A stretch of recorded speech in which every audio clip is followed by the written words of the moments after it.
My name is Isaac Borrayo, and I'm currently taking Sports Med 3 at South Tahoe High School. For my 5th Sports Med project, I decided to research social loafing and social facilitation.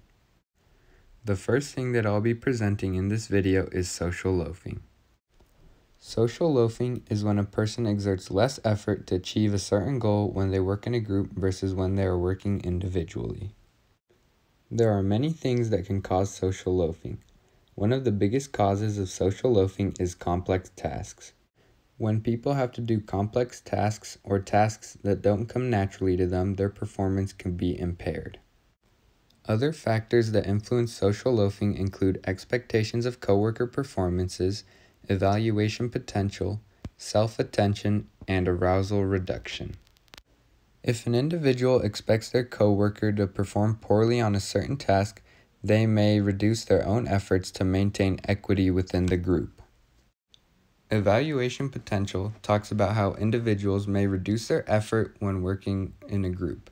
This is because they cannot be evaluated individually, therefore they are hiding in a crowd and don't give their full effort. Self-attention is another factor that influences social loafing.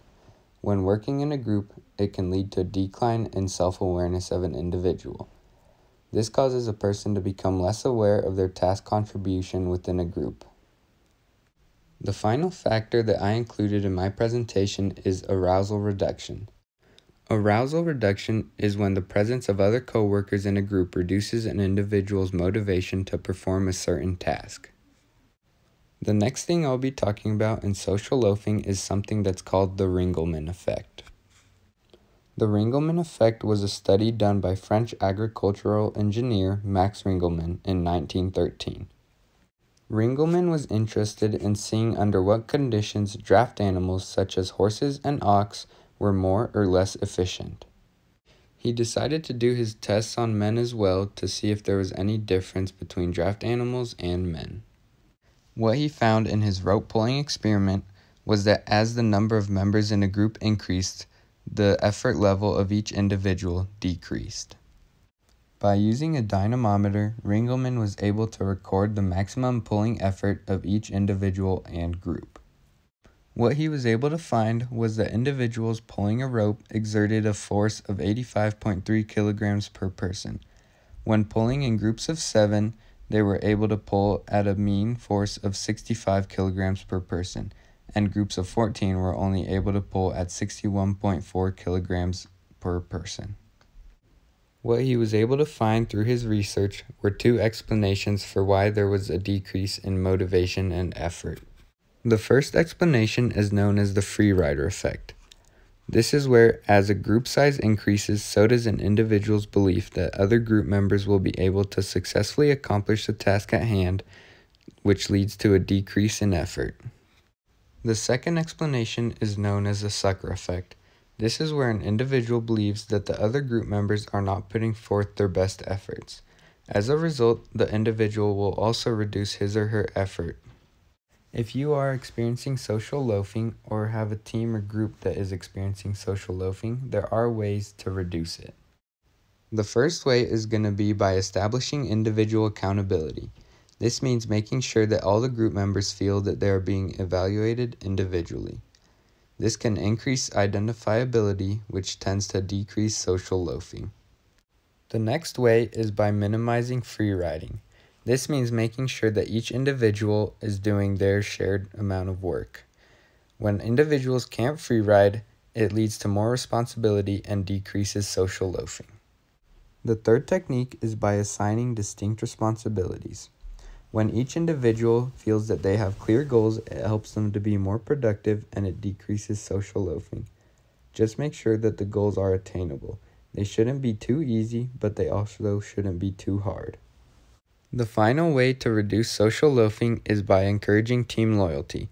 When team or group members feel involved and invested in the group, they tend to be more productive. For the next part of my project, I will be talking about social facilitation. Social facilitation is the tendency for the presence of others to improve a person's performance. There has been lots of research done to show how social loafing can be reduced and social facilitation can be increased.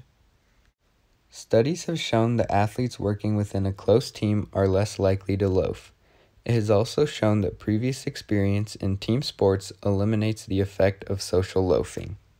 Other research has shown that social loafing can be reduced through individual evaluation and public accountability. The Yerkes-Dodson law talks about how performance will vary depending on how easy or difficult a task is. For well-practiced tasks that come naturally, performance would be facilitated. Finally, I'll be talking about Norman Triplett's studies about social facilitation that were done in 1898. Norman Triplett first studied bicycle racing by looking at old cycling records. He noticed a phenomenon where cyclists who were racing against others performed better than those who were trying to beat their own times. Triplett found this study to be very fascinating and decided to do the same study on children. He decided to do a study on children fishing. What he found was that out of 40 children, half worked faster when competing with other children, a quarter of them worked slower, and a quarter of them showed equal performance. He argued that the dominant response was the explanatory factor, which in the case of this study was the 20 kids that worked harder when working against other kids. This argument brought us back to the idea that for well-practiced tasks that come naturally, performance would be facilitated, whereas for complex tasks, performance would be impaired.